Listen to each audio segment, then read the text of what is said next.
گرنگ نییە بەلایەوە دارەکان چەندە بەرزن. ئەوەی گرنگە بتوانێت خورما پێگەیوەکان بە زووی بچنێت تا بچێتە سەر دارێکی تر. هەر کات سەرکەوێ دەبێ بە وریاییەوە پێیەکانی دابنێ. دەنا هەر لە سەرەتای هەنگاوەکانی دەکەوێتە خوارەوە.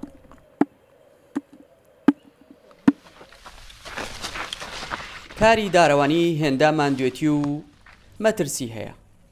کەم کەس دەتوانێت ئەنجامی بدات.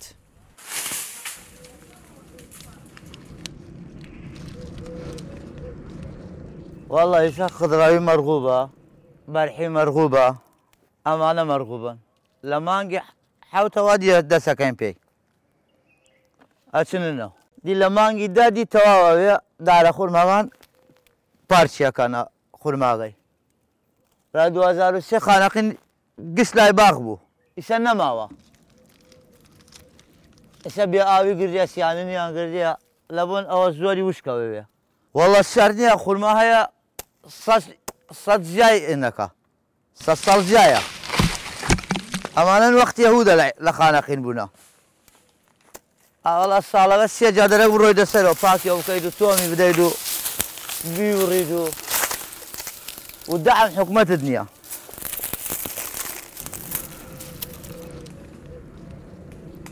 قانع پیشەی پێشمەرگەیە. 20 ساڵ زیاترە لە دوای داوامی ڕۆژانەی بەنێو باخەکان دەگەڕێ و خورما گەیوەکان دەچنێت.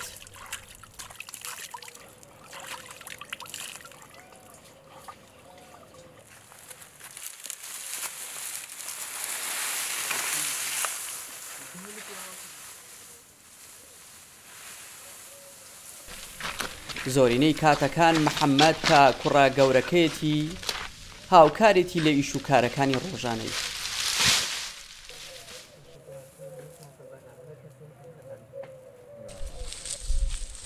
لە نێو باخەکە لە قەوشک بۆکان کۆ دەکاتەوە و ناوبەناوەش لەگەڵ باوکیدا چایەک دروست دەکەن.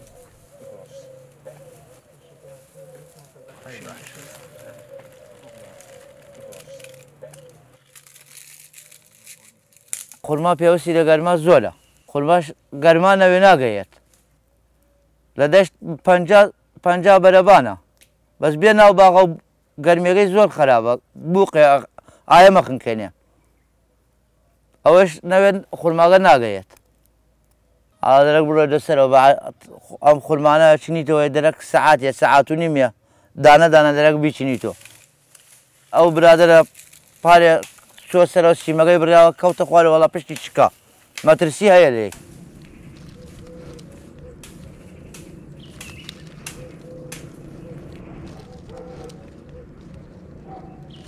لە نێو باخەکەیان داری بەردار زۆرە، بەڵام زۆرینەیان داری خورمان.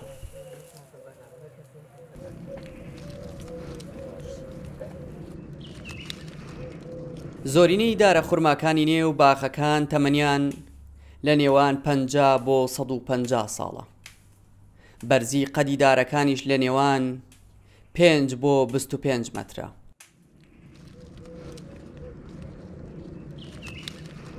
لەگەڵ خۆڕڵاتن دەچێتە نێو باخەکان تا دەمە ئێوارە دار بەدار دەگەڕێ.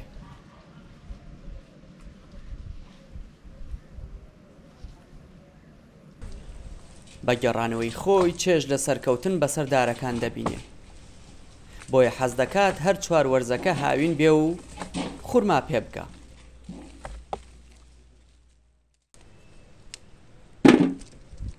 دارە خورما لە 10 ساڵە دی بەرەگرێ. دی عمرەکە تا 40 ساڵ 50 ساڵ 100 ساڵ 150 ساڵ ئەوە دی دارە خورمایە. سیروان نکۆڵی لێ ناکا کاری دارەوانی کەم بۆتەوە، چونکە کارەکە بە سەخت و دژوار دەزانێ. بەڵام ئەو تازە لەگەڵ کارەکە ڕاهاتووە و ناتوانێت دەستبەرداری ببێت. هەر سەتڵێک پڕ بکات لە خورما بەلای کەمەوە نیو کاتژمێری پێویستە بۆ ئەوەی چەند کیلۆیەکی لێ دەربچێت.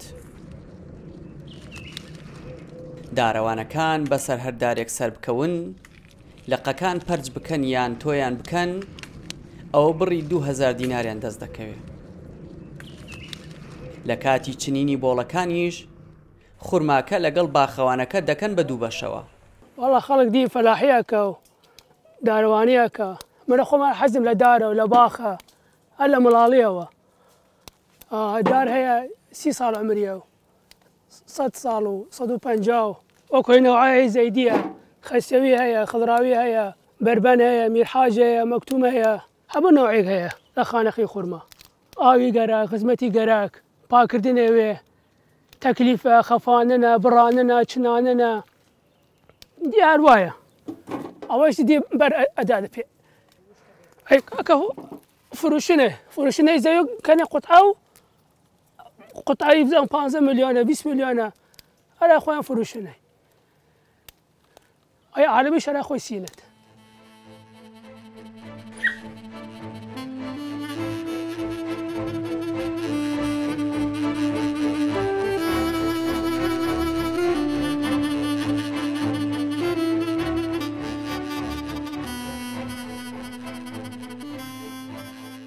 لە نێو ئەو باخەی کاری تیا دەکا چەندین جۆر ئاژەڵ و باڵندا بەخێو دەکا لەگەڵ دابەزینی لەسەر دارەکان ئەو کات دەست بە خزمەتکردنی ئاژەڵەکان دەکا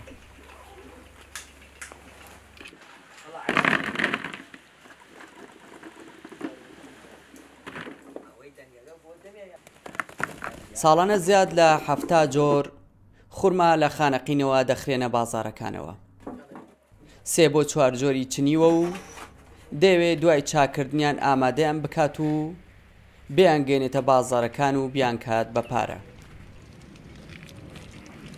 و مەسەرەن داگریشە قیمەت ناکات ئەو ساری مەتوانم نێ حالی بێت نەدارەوانەس نە ئەماڵاس وەکو جاران ئێستا گشتی بێسە شورتە پێشمەرگە گشتی کار کات وەیسا دی باخ نایەر دەرە یعنی ئەرە ئەوە یەکێک باخگرێت فەرە عەزاوە کارکردنی جاڵکردنی دارەوانی داری 2000 و 2000 ئەیە کە 6000 عەزاوە کارەکەی چنانەوە نیمەس یا مەسەرەن دووە یەکە حالی بێت بەس ئەگەر نا دار حەساوی داری 2000 پاکی کەیوە 2000 تۆمی دەیوە 2000 خەفنی دەیوە 2000 ئەیدی لێواسە بەس وەڵە عەزاوە کارەکەی داگری دەی لاو بڕی دەی عامل توات پاکی کەی خەڵاڵ وەجیانەی دەی زەیدیە وەجیانەی دەی پیک و پاسی کەی ئەدێ شتانە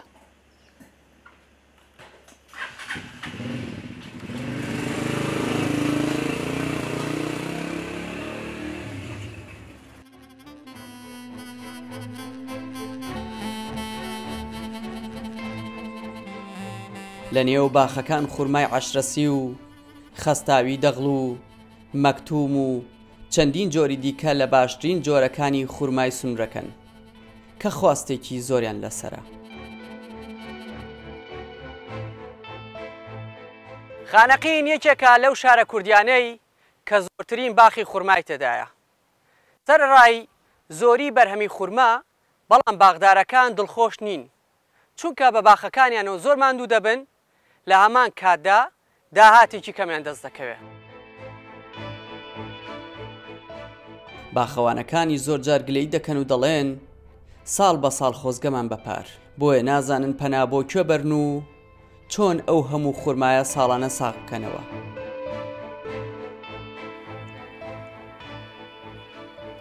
لە هەشتاکانی سەدەی ڕابردووەوە باغداری خورمان کە زیاتر لە 300 دار خورمایی جۆرە جۆری تێدایە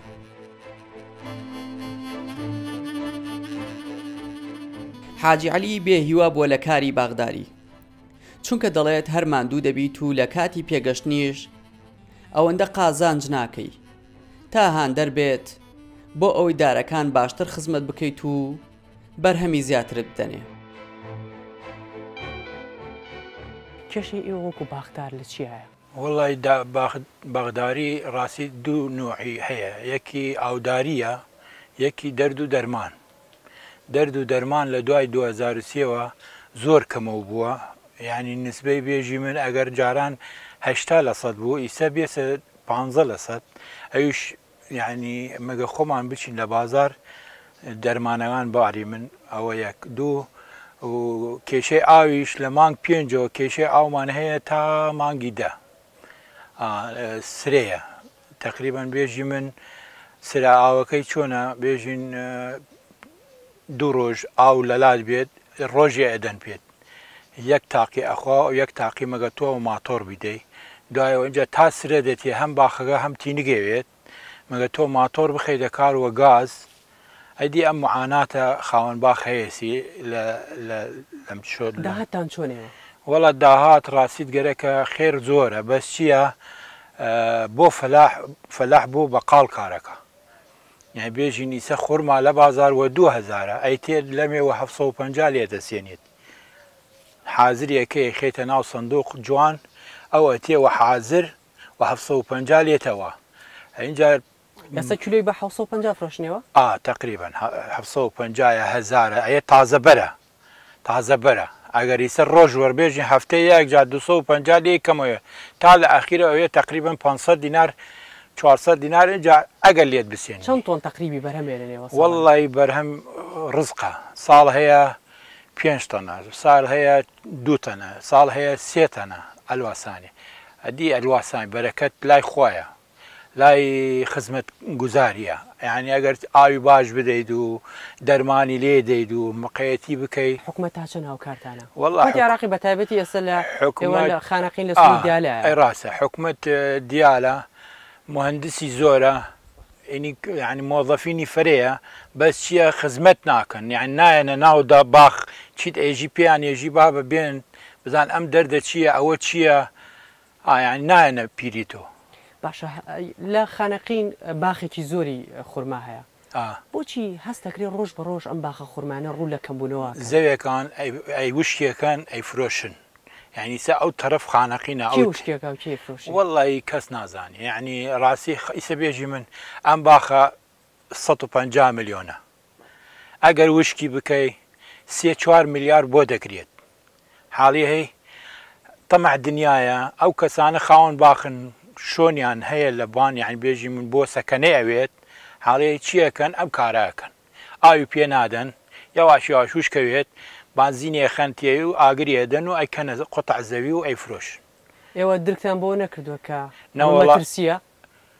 مەترسیە بۆ سەر خانەقین بە تایبەتی سەر باخەکانیەوە نییە جاران هەرکێ لە بەغا ناساغ بوو هات بۆ خانەقین لە خانەقین عیلاجی نەفسی ئۆکسیجین وەریەگرت ئەوەنە داری زۆر بوو ئەوەنە جەوی پاک بوو ئەیسە دارەکان هەمووی گشتی بڕا يعني 4-5 منطقة ماوە داری ماوە ئەو دارانە يعني خاوەن باخەکان لە پارە لە جێب خۆیان ئەخەنەبان باخەکانیان لەوەر ئەوە يعني حەزەکەن لە باخەکە بەس ئەوە سانیە ئێوە وەکو خاوەن باخێت ئەم داواکاریتان چی بکرێ باشە بۆ ئەوەی باغدار خۆی حکومەت وەک باوکە ئەزانێ مناڵ چی گەرەکە مهندس هەیە زراعی خۆی ئەزانێ حکومت حق ئەم کێشانە حکومت ترتیبی بکەن نە فەلاح هەیە ئومیە فەقیرەویش نازانێ ئێستا الحەمدولایە ئێمە متعەلمین حاڵەیە بەس حکومت خۆی مەگەر ئەم کارانە بکات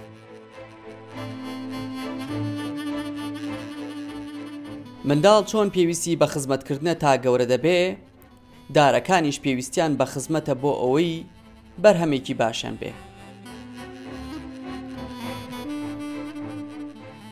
پێچەوانەی قانع و سیروان و دارەوانەکانی دیکە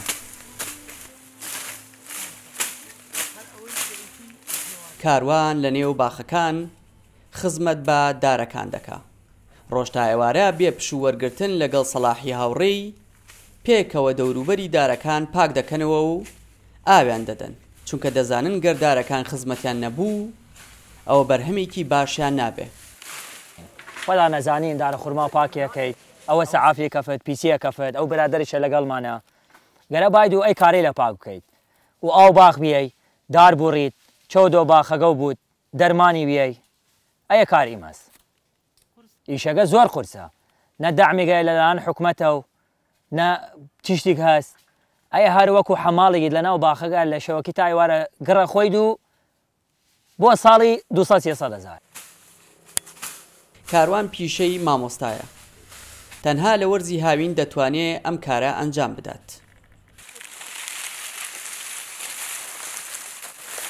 هەر کاتێکیش دەست بە کارکردن بکەن گفتوگۆکانیان بێ پێکەنین و گێڕانەوەی قسەی خۆش نابێ.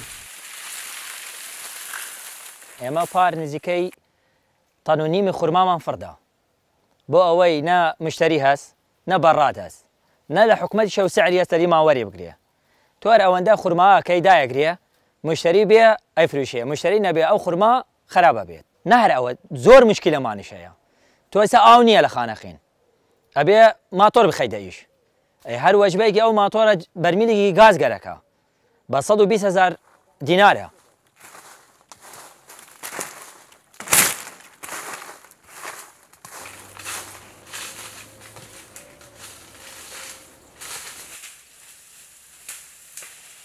هەموو دارەکان گەر بە باشی دەوروبەریان پاک بکرێنەوە و ئاو بدرێن و دەرمان بکرێن ئەوە بەلای کەمەوە 150 بۆ 200 کیلۆ خورما بەردەگرێ.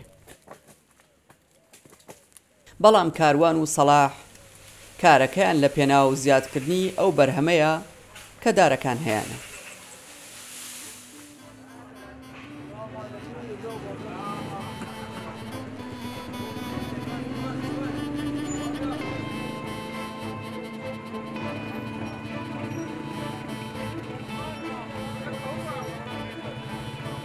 سەرەتای مانگی هەشت کە کاتی پێگەشتنی خورمایە.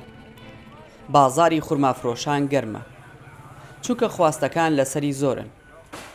ئەوش نەک تەنها لە ناوخۆی شارەکە بەڵکو لە شارەکانی دیکەی عێراق و هەرێمی کوردستان داواکاری زۆری لەسەرە.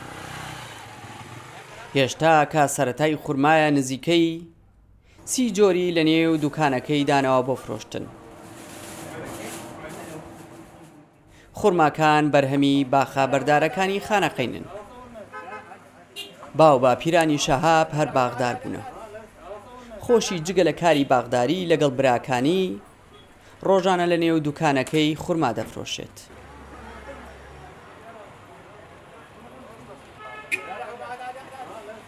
لە باو باپیرە و باغمانەیە باوگم باقەیە خاڵەکان باقییانەیە کوڕ خاڵەکان باقییانەیە خورما نوعی فرەفرەی لە خانەقین ماشاءالله نوع فرفري عم ناتون بجد أول نوع هي لا يكم تقريبا حفتها شتا نوع هي خرمة لا خانقين بس حفتها زياي شيء إذا لا يخون تانية تقريبا 6 نوع من قالوا من نوع ما الخوم براكانم 6 نوع همية سي نوع همية أول من حاجة أنا مبارك إيش شهر مسوى أنا أول من حاجة تقريبا لددا 15,000 بريمجا لشوار تا 5 تا 6,000 طه فندقة شوارة 5 سيا ونوع هاي لو جرانتريش اجين بي قرنفليه كتوازي كامل خانقين هر كسي ديدي نايفروشي بو خوي داهي نادن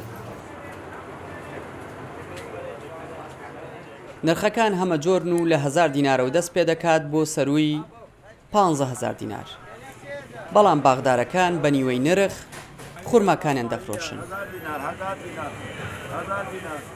شەهاب باس لەوە دەکات مشتری وایان هەیە ساڵانە بە تایبەت لە شارەکانی دیکەوە دێتە خانەقین و خورما بۆ ساڵێک دەکڕێت. نایساکە معمیل مێ لە سلێمانی لە هەولێر لە دەرمەنیخان تەلەفۆن بۆ کەنە و تەکسی نێرم بۆیان زۆر مەش لە خانەقین ئەیوان هەر کەسی وەگوڕێ زەو خۆی منسان معمیل مێ ئەزانم چ نوعێک گەرەکە تەلەفۆن بۆ ئەکادن لەسەر فایبەر ڕسمەکەی بۆی نێرم ئەژی مەتەن 10 سەبەتەن بۆ بنێرە 15 سەبەتەن بۆ بنێرە جوان کێشان خۆی سقەی هەیە پێم کێشانە یەکەم تەغلیف یەکەم وەساری تەکسی ئەینێرم بۆی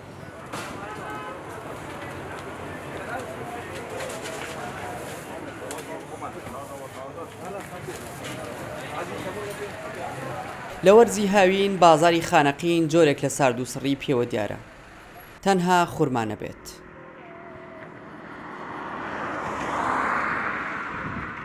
پێش ساڵی 2003 باخە خورماکانی خانەقین بە زیاتر لە 200 باغ مەزەندە دەکران بەڵام ئێستا ژمارەیان لە 140 کەمی کردووە. وەک باسیش دەکرێت هۆکاری کەمبوونەوەیان بۆ کەمی ئاو و سوتاندنی باخەکان بەمبەستی دروستکردنی یەکەی نیشتەجێبوون دەگەڕێنرێتەوە. پرسیارێکی بێوەڵام لە نێو مێشکی تاک بە تاکی دانیشتوانی خانەقیندایە لەوەی ساڵانە چەندین دارخورما وشک دەبن و دەسووتێن کەچی حکومەتی عێراقی بێدەنگ و بێهەڵوێستە سەرەڕای زۆری بەرهەمی خوڕماکان لە هەمان کاتدا سروشتێکی جوانیان بە سونرەکە بەخشیوە.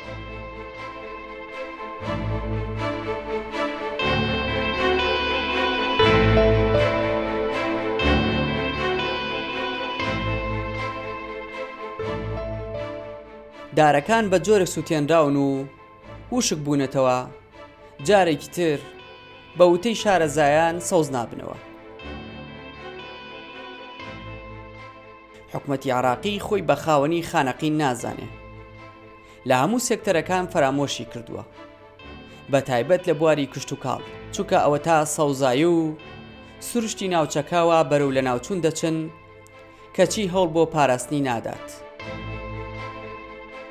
بەڕێوەبەری کشت و کاڵی خانەقین بەردەوام چاودێری باخە خوڕماکان دەکا لەوەی لەمە زیاتر لە ناو نەچن، بەڵام ناشتوانێ هاوکاری باغدارەکان بکە. لە خانەقین وەکو تێبینی دەکرێت ژمارەی زۆر لە دارەخورماکان سوتاون وشک بوونەتەوە. هۆکارەکەی بۆ چێگەڕێنەوە؟ ئێوە وەکو کشت و کاڵ لە بەدواداچوونەکان چتان بۆ دەرکەوتووە؟ دیارە ئەم داربڕینەوە و یان سوتاندن و فەوتاندنی دارە خوڕما و ئەو شتانە و کەمکردنەوەی بەرهەمی خوڕما لە خانەقین هی ئێستا نییە، یعنی هۆکارەکەی ئێستا نییە، یان سوتان و ئەوانە هی ئێستا نییە. کاتی خۆی خانەقین نیانەوت باخ لە خانەقینە، ئەیانوت خانەقین لە ناو باخ. خانەقین وەکو گوندێک وەکو دەیەک بوو لە ناو 2500 دووەنم باخ.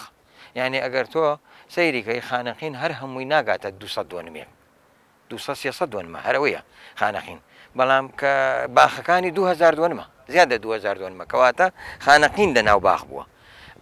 بەڵام ئێستا وای لێ هاتووە ماڵ زیاترە تاکو دارە خوڕماکان. دارە خوڕمان نەما، زۆربەی فەوتا، زیاد لە 40% ئێستا دارە خوڕمان سوتاوە، باخەکان سوتاون یان نەماون یا فەوتاون.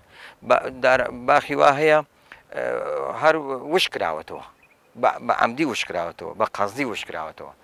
ئەم حاڵەتە لە شەڕی عێراق ئێرانەوە دەستی پێ کردووە. کاتی خۆی ئەمە خۆ دەزانی 2 کیلۆمەتر 3 کیلۆمەتر لە حدودەوە دوورە.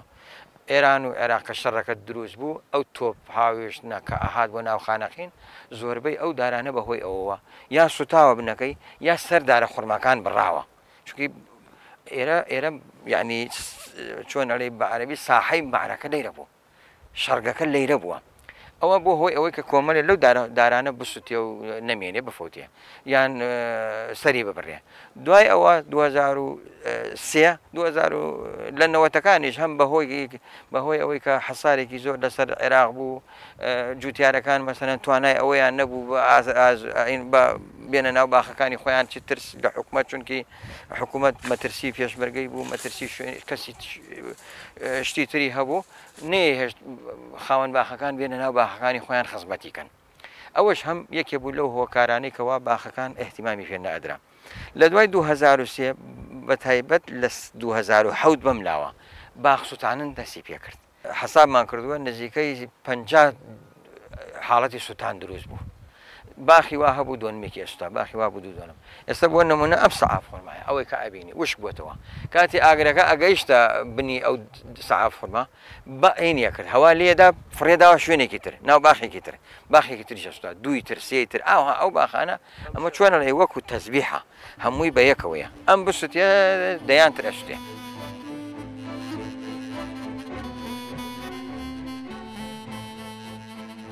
لە سونری خانەقین سەروی 2500 دووەنم زەوی باخی خوڕما هەیە. ساڵانە بە 1000 تۆن خوڕما بەرهەمی دارەکانە و هەناردەی ناوچەکانی دیکە دەکرێن، بەڵام بە بڕەپارەیەک کە باخەوانەکان پێی رازی نین. باخەوانەکان لەگەڵ لە ناوچوونی ئەو هەموو دارەیان بیر لەوە دەکەنەوە گەر نرخ و بە بازارکردن بەم شێوەی ئێستا بێ و بۆیان ساغ نەبێتەوە، ئەوە پێشبینی دەکەن لە ساڵانی داهاتوو لە بەری هەناردا ئەو کات هاوردەی خوڕما بکەن.